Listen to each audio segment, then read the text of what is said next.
No moi! Täällä jälleen luonnon syleilyssä, ajatuksia avartamassa ja no, liike on lääke mulle. Se kaikki lähtee virtaan ihan eri tavalla, kun pääsee jonnekin liikkeeseen.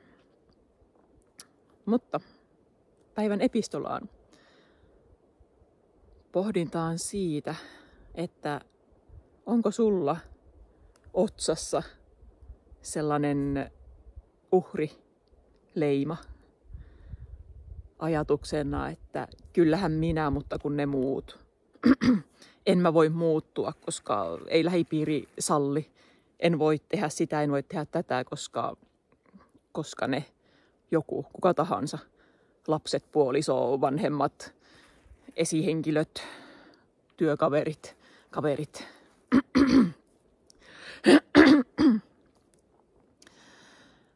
Niin joo, taas mä ymmärrän asian. Sen, miltä kantilta sä ehkä sitä asiaa katot. Tai miten mä sen ymmärrän, että sä katot sitä siltä kantilta, että no nyt tuli joku orava kurkkuun. No niin, kokeillaan uudestaan. Eli että sä katot sitä siltä kantilta, että taas, että sun täytyy muuttaa jotain ulkosta. Että sun täytyy tehdä konkreettisia asioita. Sun täytyy muuttaa tai lähteä pois sieltä, missä sä oot, tai erota, tai mitä tahansa. Niin kun ajatuksena, että sä koet sen, että sun täytyy tehdä jotain ulkosta muuttaaksesi omaa tilannetta. Ja siksi sä et voi tehdä sitä, koska sä koet sen, että sä et voi aiheuttaa sitä niille toisille ihmisille. Jolloin me ollaan jälleen ja taas siellä uhrin asemassa, että mä en ole vastuussa mun elämästäni. Ja yhtä lailla siinä, että me ollaan keskittymässä siihen ulkoiseen maailmaan. Että mun täytyy jotain muuta muuttaa, paitsi itseäni. Mun täytyy muuttaa olosuhteita, mun täytyy muuttaa tekemisiäni, mun täytyy muuttaa jotain ulkosta. Jos saat kiinni, mitä mä haen. Ja mistä mä puhun, on se sisäinen työ. Se ei ole sillä ei ole mitään tekemistä ulkoisen tekemisen kanssa sikäli, koska ulkoinen tekeminen seuraa sitä sisäistä muutosta. Eli jos esimerkiksi vaikka kuuntelit tuon mun edellisen videon, missä mä puhuin siitä oman voiman löytämisestä, oman itsensä löytämistä sen miellyttäjän sijaan, niin se mikään ei käytännössä lähde siitä, että mä olisin muuttanut varsinaisesti omaa toimintaani suhteessa toisiin ihmisiin. Se tapahtuu sitten luontaisesti sen myötä, että mä löydän sen oman voimani sisältäni. Että mä en enää heittäydy siksi uhriksi. Ja yhtä lailla se ei myöskään tarkoita sitä, että mä olisin ilkeä tai ikävä tai haissattaisin paskat kaikille. Kun se ei myöskään ole sitä. Ne on kaikki asioita, mihin me ollaan mennään helposti sen menneisyyden, sen meidän opitun mallin mukaisesti. Et muuta ulkosta, tai jos sä oot omassa voimassa, niin sä oot ihan kusipää. Niin nämä ajatukset. Ja palataan taas siihen kaikkein yksinkertaisimpaan, siihen syvimpään olemukseen. Siihen sisäiseen työhön, sisäiseen muutokseen. Et silloin kun mä teen sisäistä työtä, niin se ei ole ulkoista työtä. Mun ei tarvitse miettiä, että mun täytyy nyt muuttaa olemistani suhteessa johonkuhun. Tai käytöstäni suhteessa johonkuhun. Vaan se sisäinen työ tapahtuu niiden sisäisten uskomusmallien, sisäisen ajatusrakenteen, sisäisten pelkojen, sisäisten oikeassa olemisen tarpeiden muuttamiseen. Eli ajatuksena vaikka, että mä en voi olla onnellinen tai mun onneni ei ole merkityksellinen, koska noi muut ihmiset. niin silloinhan sä asetat itsesi, tai mä asetan itteni uhrin rooliin ja siihen, että okei, noi muut on vastuussa mun onnestani.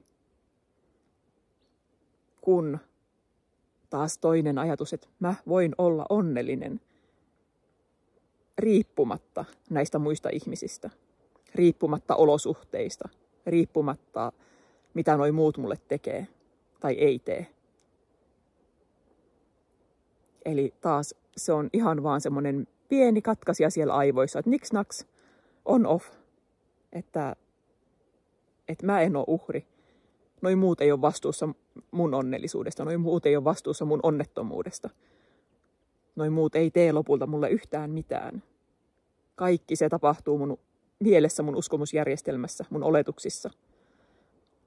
Ja nämä toiset ihmiset vaan tarjoaa mulle sitä opetusta, mitä mä pyydän. Jos mä haluan olla uhri, niin ne tarjoaa mulle sitä uhrin roolia.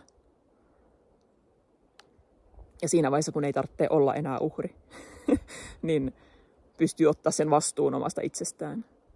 Olla se henkinen aikuinen. Että mä oon vastuussa mun omasta onnellisuudestani. Ja se ei riipu ulkoisista olosuhteista. Mutta sitten, kun mä oon vastuussa itsestäni ja mä löydän sen onnen sisältäni, niin se heijastuu sinne ulospäin, jolloin se laajentuu toisiin ihmisiin, olosuhteisiin, tapahtumiin, elämään kaikkinensa. Mutta jos mä haluan pysyä siellä uhrin roolissa, mä en saa olla onnellinen, koska nämä muut asiat tässä vaikuttaa siihen, niin sitä saa mitä tilaa. Siihen suuntaan aina menee, mihin nenää osoittaa.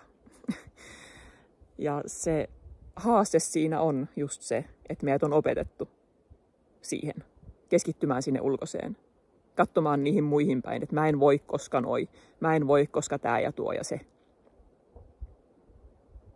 Ja ylipäätään, että me sijoitetaan meidän sisäinen maailma sinne ulos. Se vastuu meidän ulkopuolelle. Niin miten tämä nyt voisi taas yksinkertaistaa mahdollisimman selkeäksi ja yksinkertaiseksi? Joo, mä tiedän, että se ei ole helppoa. Se on äärettömän yksinkertaista, mutta joka kerta tipahtaa siihen samaan monttuun. Niin kauan kuin tipahtaa, mutta joka kerta siellä on helpompi nousta pois sieltä montusta, kun sinne on tipahtanut. Kokemuksella taas täällä. Höpisen milläs muullakaan. Niin se, että aina kun huomaa olevansa siinä uhrin asemassa, että mä en voi tehdä mitään, koska joku ulkoinen asia, niin voi pysähtyä miettimään, että okei, ensinnäkin tämä ei vaadi nyt tekoja, konkreettisia fyysisiä tekoja, vaan se vaatii mun tietoisuutta.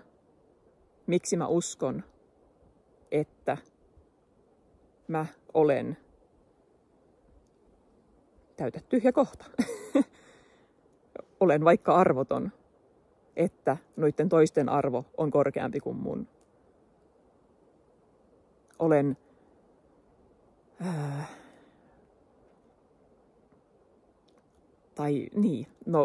koen olevani vastuussa noista toisista ihmisistä.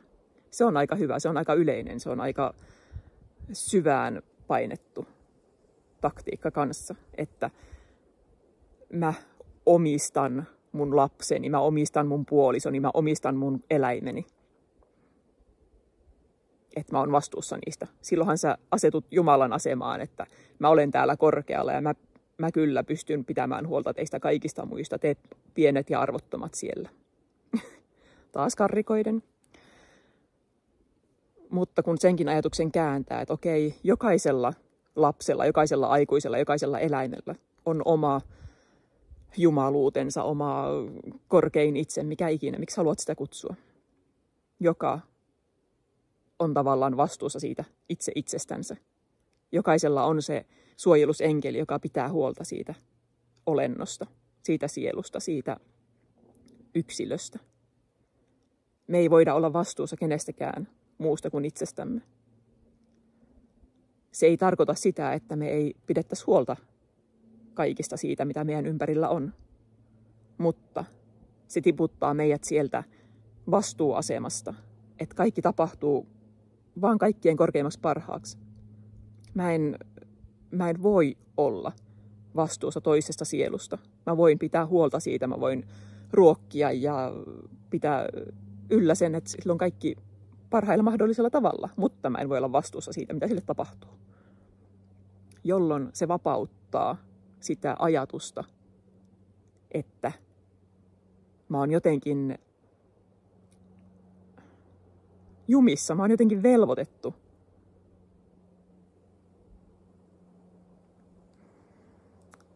Taas sanat, että ne ymmärtäisi niin kuin oikein. Että se ei tule velvoitteesta se huolehtiminen tai siitä, että mun nyt täytyy, kun mä nyt oon täällä huipulla, kun mä oon nyt kaikkien yläpuolella. Ja se ei tunnu siltä, mutta jos lähdet miettimään, että asettaa itsensä Jumalan asemaan, jos sanoo, että mä oon vastuussa ja mä omistan mun eläimeni vaikka, mikä on nyt se helpoin ajatus. Mutta eihän mä voi olla. Mä voin ainoastaan olla niiden hoitaja. Niin minkä vapauden se tuo? Siihen, että mun ei tarvitse taas olla niin kaikkivoipa, kuvitella olevani. Että ainoa, mihin mä voin vaikuttaa, on minä itse. Ainoa, mihin mun tarvitsee vaikuttaa, on minä itse. Ja ainoa, mistä mä oon vastuussa, on minä itse. Jolloin taas se sisäinen työ. Kun tekee sitä sisäistä työtä, ulkoinen muuttuu. Meidän ei tarvitse mennä muuttamaan ulkoista, että nyt minä teen tätä ja tätä ja tätä, niin mun elämäni paranee. Ei. Ei se parane. Vaikka muuttos 10 kertoja, vaihtaisi parisuhdetta 10 kertoja, niin sä et pääse ittees karkuun. Se on hetken parempi se uusi maisema, se uusi puoliso. Mutta just niin kauan, kunnes taas alkaa nousta pintaan ne omat sisäiset haavat, omat sisäiset pelot, omat syyllisyydet, epäilyt, häpeä, mitä ikinä siellä onkaan. Niitä ei pääse karkuun. Ja se ei parane sitä ulkosta muuttamalla. Se ainoastaan siirtää ongelmaa.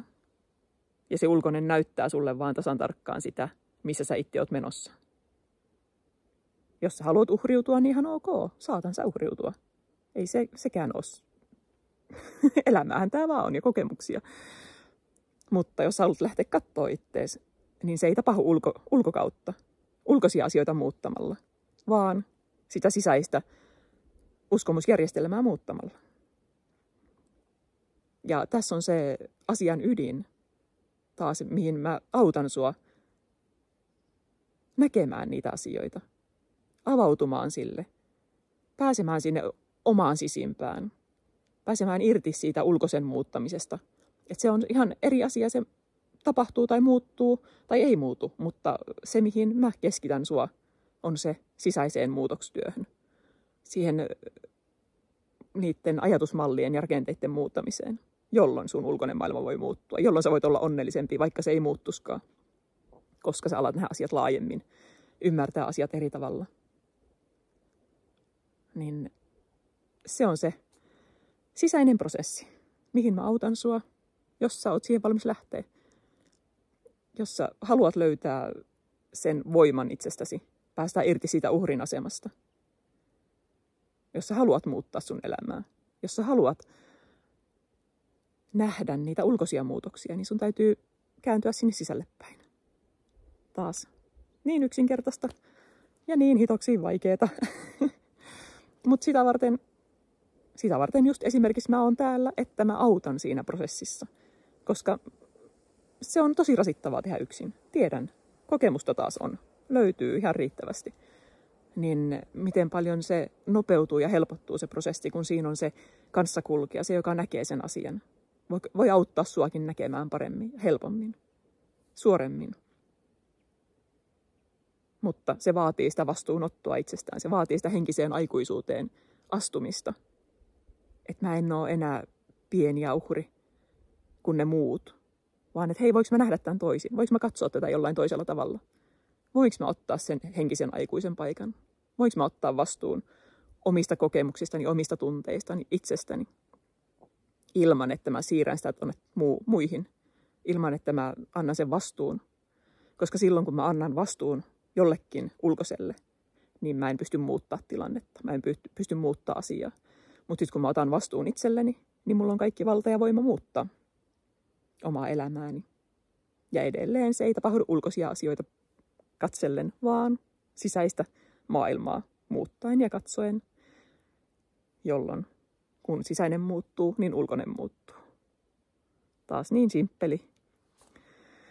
simppeli juttu on tosiaan aina osaa kompastua, mutta siksi mä taas täällä itseäni opetan, että mä voin teitä opettaa, että mä voin itse oppia ja muistaa valitsemaan paremmin, valitsemaan itseni, valitsemaan sen rakkauden, mitä tahansa sitten onkaan, mutta sen sisäisen onnellisuuden tunteen, että se voi heijastua mun maailmassa. Joten taas tervetuloa ottamaan askelia lähemmäksi itseään. Jos olet siihen halukas ja kykeneväinen. Kaikki on kykeneväisiä, mutta se vaatii sen halun. Uskalluksen kääntyä sisäänpäin. Lopulta siellä löytyy vaan ihan puhdas rakkaus. Mutta ne muurit, ne pelot on siinä eessä, mitkä olisi katsottava ennen kuin se rakkaus sieltä paljastuu. Jolloin se parantaa ihmissuhteita niihin muihin ihmisiin. Parantaa elämää kaikkinensa. Mitä ikinä se onkaan sun elämässä. Mitään ei tarvitse muuttaa. Mitään ei tarvitse parantaa ulkoisesti. Kun me muutetaan sisäistä mielen maisemaa, niin se joko muuttuu se asia, tai sit sun ajatus muuttuu siitä, jolloin se tulee neutraaliksi, tai miellyttäväksi, tai miksi ikinä. Mutta se kaikki riippuu siitä sisäisestä maailmasta, sisätyöstä. Tän halusin nyt ihan vaan taas päästä yrittää kiteyttää ja mahdollisimman niin kuin yksinkertaistaa, selkeyttää. Et huomaan, että moni jää vielä, moni menee vielä sinne. Kyllähän minä, mutta ne muut asetelmaan. Ja sieltä mä kutsun sua pois. Sieltä mä kutsun sua itseesi näkemään asiat toisin. Joten toivottavasti sä haluat ottaa askeleen lähemmäs itseäsi. Ja kiitos siitä, että kuuntelit. Mukavaa päivää sulle. Moikka!